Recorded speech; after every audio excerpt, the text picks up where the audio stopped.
الحمد للہ وکفا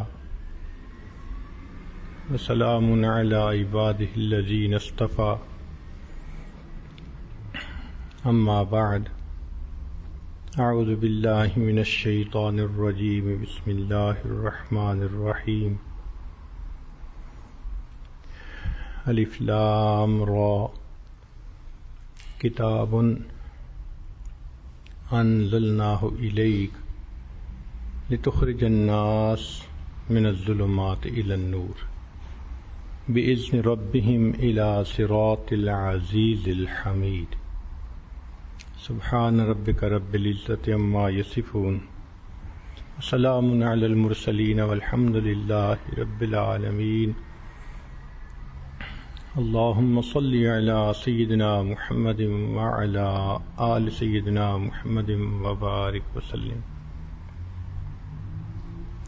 قرآن مجید فرقان حمید اللہ رب العزت کا کلام، اللہ رب العزت کا پیغام انسانیت کے نام، یہ کتاب ہدایت ہے۔ اللہ رب العزت نے اسے اس لیے اتارا کہ انسان اس کو پڑھیں اور سیدھے راستے کی رہنمائی حاصل کریں۔ تو قرآن مجید سیدھا راستہ دکھانے والی کتاب، بھولے بھٹکوں کو منزل تک پہنچانے والی کتاب، قعر مذلت میں پڑے ہوئوں کو اوج ثریا پہ پہنچانے والی کتاب، اللہ سے بچھڑے ہوئوں کو اللہ سے ملانے والی کتاب ہے۔ اس کتاب کا دیکھنا بھی عبادت، پڑھنا بھی عبادت، پڑھانا بھی عبادت، سمجھنا بھی عبادت، سمجھانا بھی عبادت، سننا بھی عبادت اور سنانا بھی عبادت، اور اس کتاب پر عمل کرنا سب سے بڑی عبادت ہے۔ یہ انسانیت کے لیے دستور حیات ہے، یہ انسانیت کے لیے منشور حیات ہے، یہ انسانیت کے لیے ضابطۂ حیات ہے، بلکہ پوری انسانیت کے لیے آب حیات ہے۔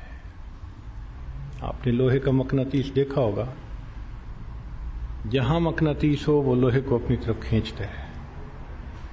قرآن مجید فرقان حمید اللہ رب العزت کی رحمتوں کو کھینچنے والا مقناطیس ہے۔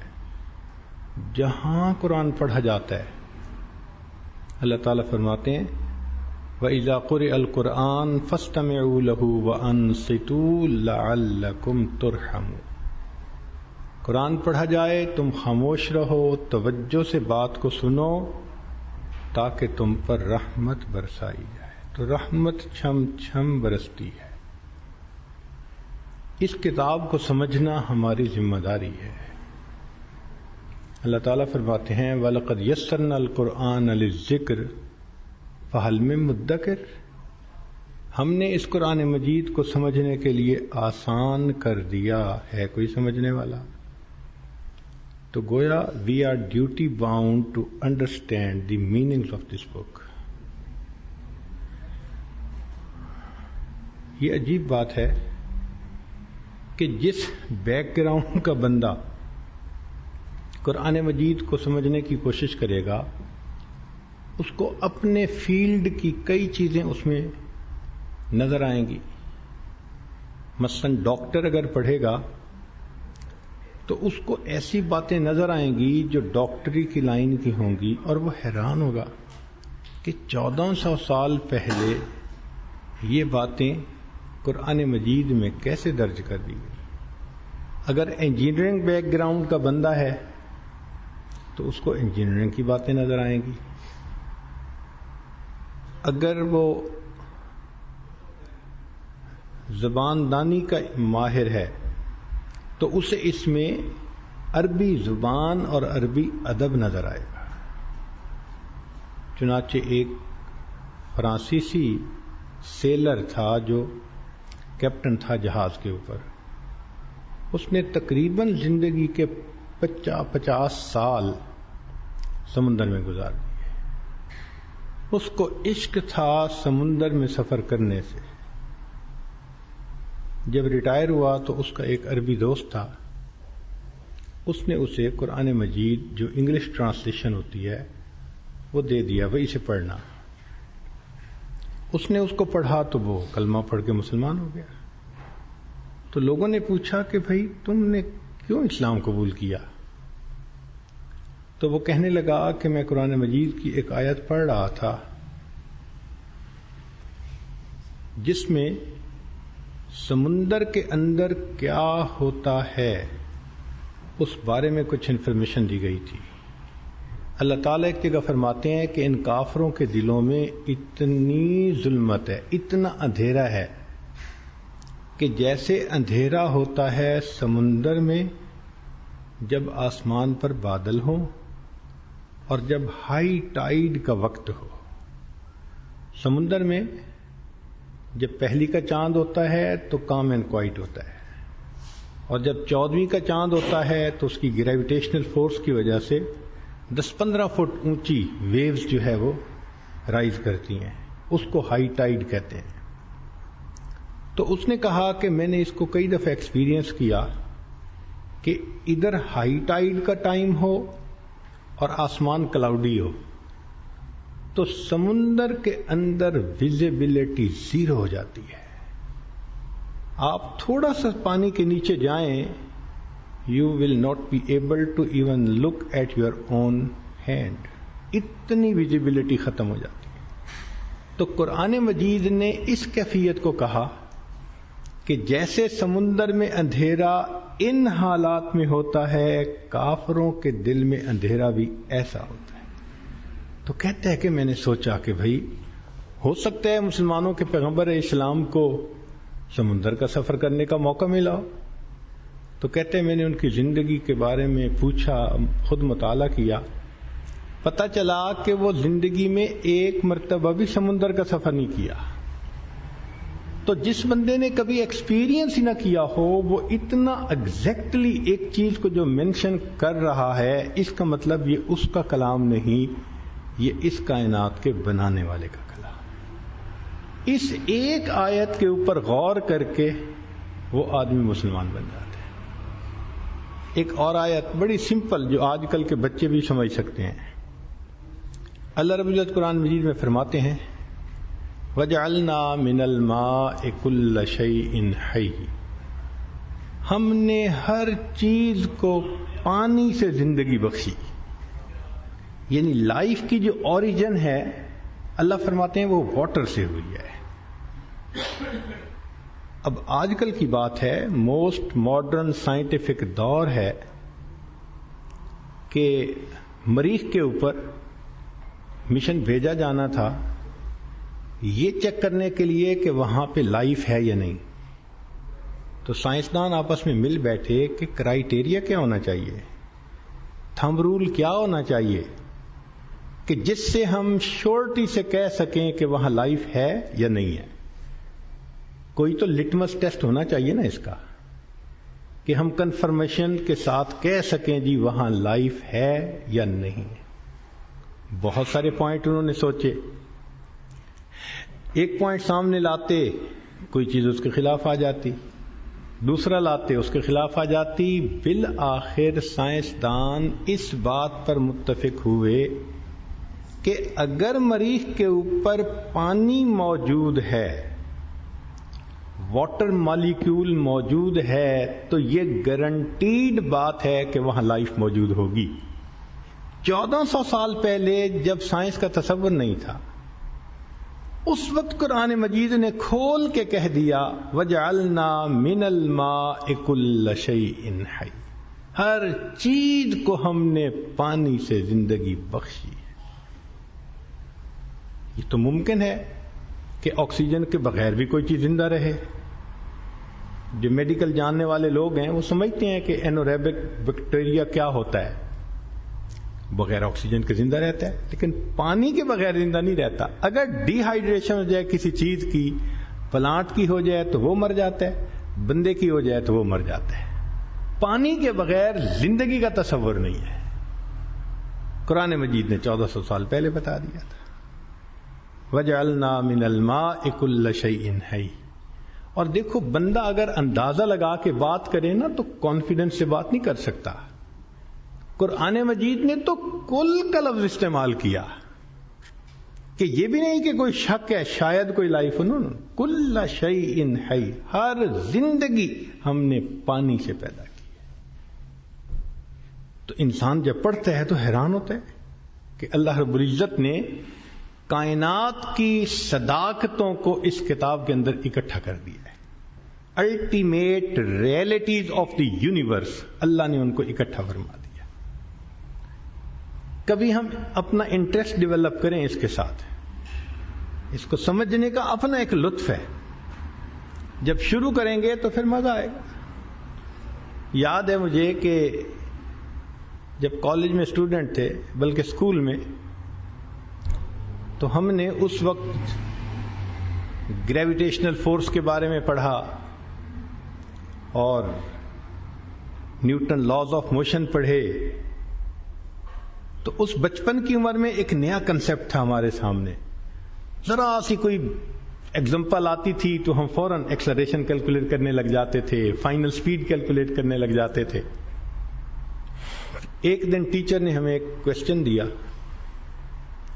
کہ یہ بتاؤ کہ اگر تمہارے پاس اتنا بڑا ڈرل ہے کہ جو پوری زمین کے سینٹر میں ایک سوراخ کر سکتا ہے، اور زمین کا جو سرکمفرنس ہے وہ 24,000 میل ہے، اس لیے کہ زمین 1,000 میل فی گھنٹہ کی رفتار سے چلتی ہے تو 24 گھنٹے میں دن مکمل ہو جاتا ہے. تو سرکمفرنس یہ ہے. اگر سینٹر میں ایک ہول کر دیا جائے اور اس میں ایک کوئن ڈال دیا جائے تو بتاؤ کہ وہ دوسرے سرے سے کتنے عرصے کے بعد نکلے گا. اب سب بچوں نے جلدی سے دیکھا کہ اچھا یہ اگر سرکمفرنس ہے تو اس کا ڈایا میٹر کیا ہوگا، اور شروع ہوا اس سپیڈ سے، اور اتنا ایکسلریشن ہوتا ہے گریویٹیشنل فورس کی وجہ سے، اور بس کیلکولیٹ کر کے بتا دیا کہ جی وہ اتنے عرصے کے بعد نکل جائے گا.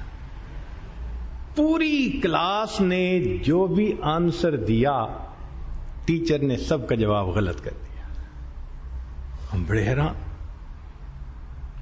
کہ ٹیچر نے ہمیں خود ہی تو لاز آف موشن پڑھائے تھے اور اس کے مطابق ہم نے کیلکولیٹ کی ہے، اور یہ کہتا ہے کہ غلط ہے.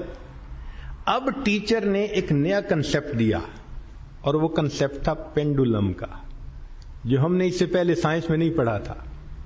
اس نے کہا کہ دیکھو جب کوئن اوپر سے ڈالا جائے گا تو چونکہ سینٹر میں ہے نا، سینٹر آف گریویٹی، تو وہ سپیڈ تیز ہو جائے گی اور سینٹر کی طرف کھنچتا چلا جائے گا، مگر سینٹر میں جا کے وہ رکے گا نہیں.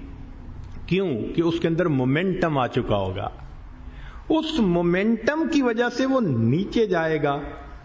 اب فورس اس کو اوپر کھینچے گی، چونکہ فورس نے تو سینٹر کی طرف کھینچنے، تو اب اس کی سپیڈ کم ہوتی جائے گی، اور زمین میں سے نکلنے سے پہلے وہ پھر اسی تیزی کے ساتھ اوپر جائے گا. پھر مومنٹم کی وجہ سے اوپر جائے گا، ٹو اینڈ فرو ہوتا رہے گا.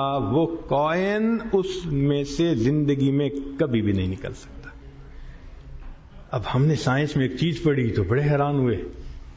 اللہ کی شان کے کچھ دنوں کے بعد قرآن مجید پڑھ رہے تھے، تفسیر میں ایک بات لکھی ہوئی تھی کہ اللہ رب العزت نے قارون اور اس کے خزانے کو زمین میں دھنسایا، اور وہ زمین میں قیامت تک دھنستا رہے گا، کبھی زمین سے باہر نہیں نکل سکے گا. حیران ہو گئے، یا اللہ، نہ پینڈولم کا کنسپٹ تھا، نہ مومنٹم کا کسی کو پتا تھا. 1400 سال پہلے کون جانتا تھا؟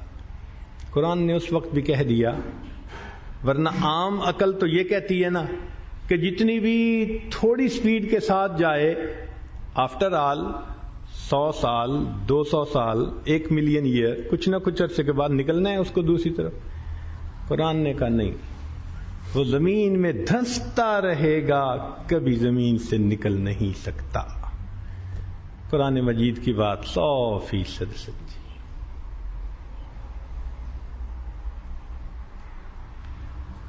ہم لوگ یونیورسٹی میں تھے تو ایک لڑکا تھا جو ایتھیسٹ تھا، دہریہ تھا. تو کبھی کبھی وہ آ کے کوشچن پوچھا کرتا تھا.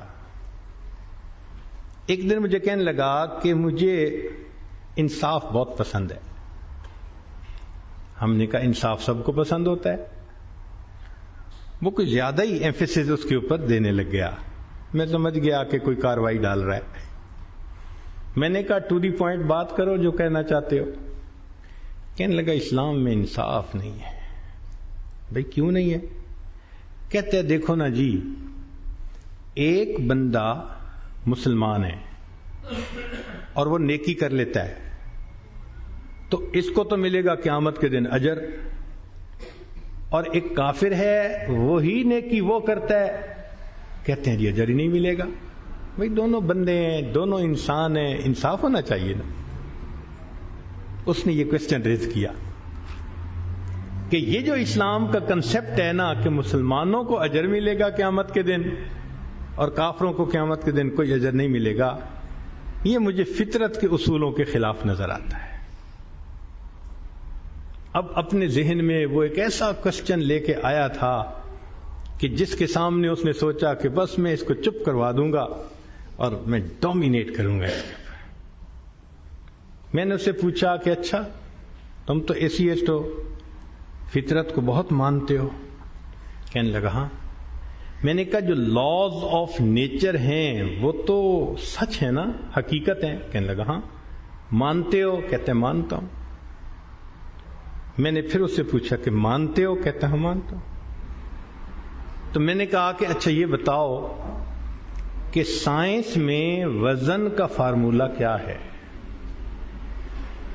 اب سائنس کے چھٹی جماعت کے طلباء بھی جانتے ہیں کہ W = M × G، کہ وزن برابر ہوتا ہے کسی چیز کی ماس کیا ہے اور گریویٹیشنل فورس سے اس کو ضرب دے دیتے ہیں. اس کا مطلب یہ ہوا کہ اگر میرا وزن بالفرض زمین کے اوپر ہے 100 kg، تو کوئی بندہ مجھے چاند پہ لے کے چلا جائے تو میرا وزن وہاں پر ہوگا تقریباً 60 kg. کیوں؟ کہ چاند کی گریویٹیشنل فورس تھوڑی ہے بنسبت زمین کے. کوئی بندہ مجھے مریخ پہ لے کر چلا جائے تو میرا ہی وزن وہاں پر ہوگا مے بی 400 kg، چونکہ مریخ کی گریویٹیشنل فورس کئی گنا زیادہ ہے زمین سے. اور کوئی بندہ مجھے اسپیس میں لے کے چلا جائے میرا وزن ہوگا 0 kg. کیوں؟ گریویٹیشنل فورس ہی نہیں ہے. اب سیم پرسن ہے، زمین پہ وزن 100 kg، چاند پہ وزن فرض کرو 60 kg، مریخ پہ وزن 400 kg، اور خلا میں اس کا وزن 0 kg. میں نے پوچھا یہ فرق کیوں ہے؟ کہنے لگا جی خلا میں چونکہ گریویٹیشنل فورس نہیں نہ ہوتی. میں نے کہا بالکل یہی اصول اللہ نے بھی بتلا دیا. بندو تم جو نیک اعمال کرتے ہو اس کی ایک ماس ہوتی ہے، مگر تمہارے دل میں جو اللہ کی محبت ہے وہ بھی تو ایک گریویٹیشنل فورس ہے نا.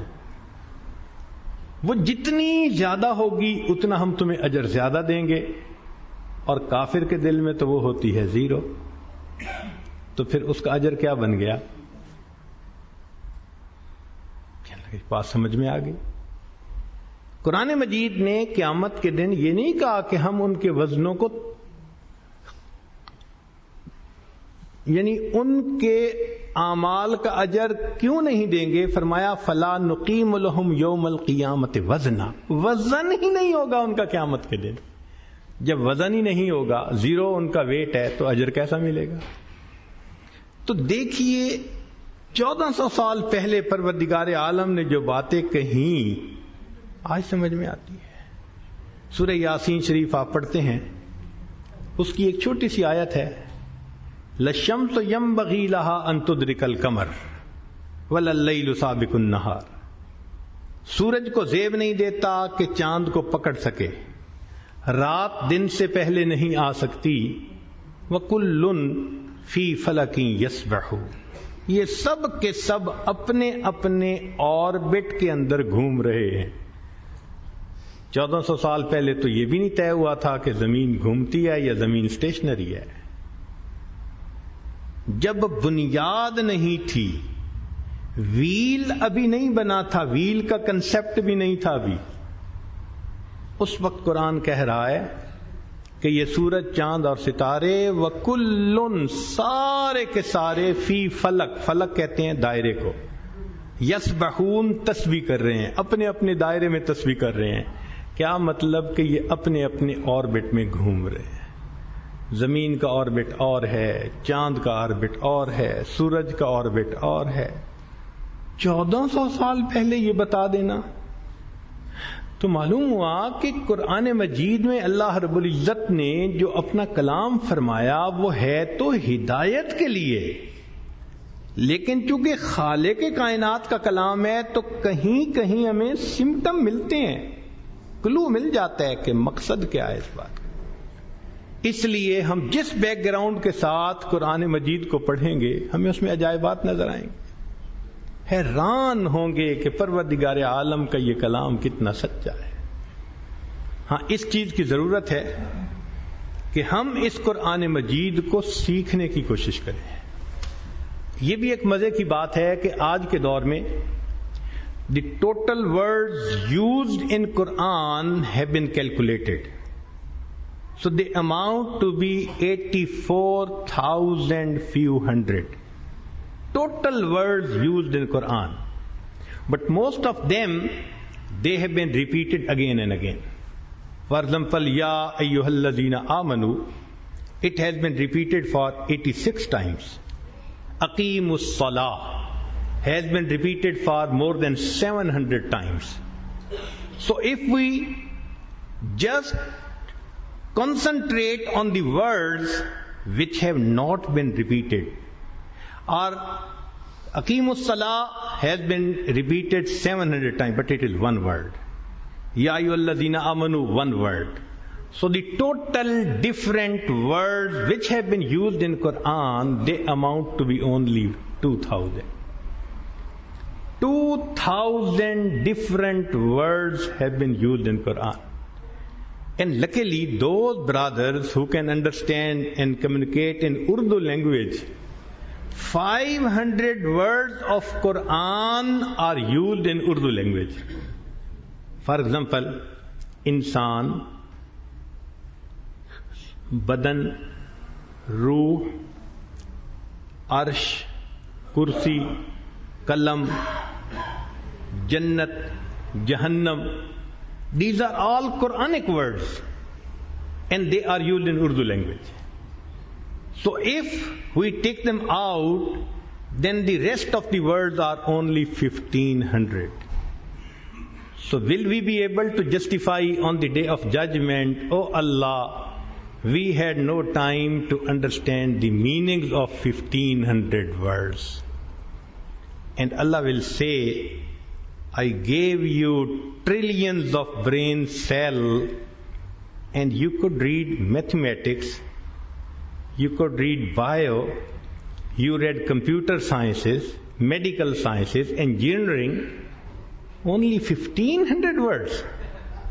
And truly speaking, if we try to understand the meaning of one word with every prayer time, so 5 words we can easily understand every day. So it means only 1 year is required. Even if a person has no time, 5 words a day, if you tell just to a small child, he will be able to remember the meanings. Not to speak of the mature people. And if we have an interest in ourselves and we want to study it, within 40 days, you can easily understand the meanings of 1,500 words.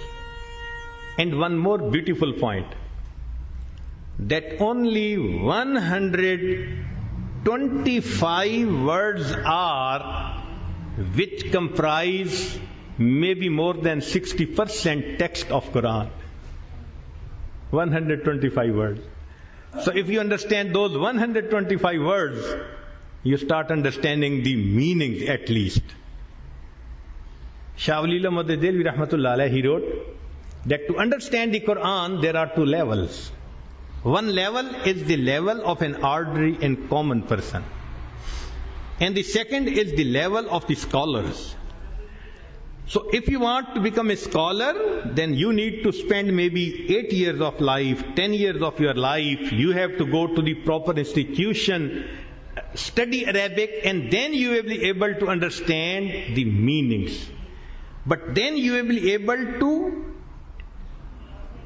take out the answer of different questions from Quran. You will get the capability to deduce masail from the verses of Quran. But this level is not required for everyone. This is for ulama who make specialization. We are common person and we need only the meanings. For example, in Taraweeh, Imam Sahib is reciting the Quran. We should at least know what he is speaking about. He is speaking about paradise, about hell, about the nation of Yusuf alayhi salam, nation of Ibrahim alayhi salam. So what we are being told to do, we just need to know that. And that's very easy to understand. That's why in Quran, Allah subhanahu wa ta'ala has said, وَلَقَدْ يَسَّرْنَا الْقُرْآنَ لِلذِّكْرِ فَهَلْ مِن مُدَّكِرٍ. We have made this Quran easy to understand. Is there any one of you who wants to understand? So I don't think now there can be any excuse left behind. So every single person should try to understand the meanings of the words of Quran. Keep contact with the ulama. Ask them that I want to understand the meanings. Can you please help me to understand it? And within a year, you will be able to understand the Quran. If you get a message from your friend in a language which you do not understand, what do? You delete it. No, you check the number. Number is my fast friend, very close friend. He has sent me a message and I don't understand the language. Okay, you go to some person, contact him. Please, can you translate it to me? And if you don't find, you go to some other person. You always search for a person who can translate it for you. Then when you understand, you say, okay, well then. Allah subhanahu wa ta'ala sent a message 1,400 years ago. And we have spent almost 50 years of our life. And still we read the Quran, we do not understand the meanings. How pity it is. So may Allah subhanahu wa ta'ala give us the tawfiq to make a firm commitment that we will try to understand the meanings of Quran in our life. Our experience is that college, university going students, they can easily understand the meanings of the whole Quran in just 40 days. 40 days only are required. So this is our duty. We are duty bound to do it. Otherwise Allah subhanahu wa ta'ala will ask a question. So may Allah subhanahu wa ta'ala give us the tawfiq to read the Quran, to understand the meaning, and to comply it and spend the life of our time according to its teachings. Wa akhiru da'wana anil hamdulillahi rabbil alameen.